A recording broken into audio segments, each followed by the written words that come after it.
প্রিয় ভাই ও বোনেরা, প্লিজ প্লিজ দয়া করে কেউ ভিডিওটি উপরের দিকে টান দেবেন না।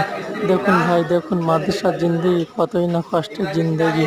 এই ছোট ছোট বাচ্চাদের জন্য একটি করে লাইক, কমেন্ট, শেয়ার, সাবস্ক্রাইব কি হবে না?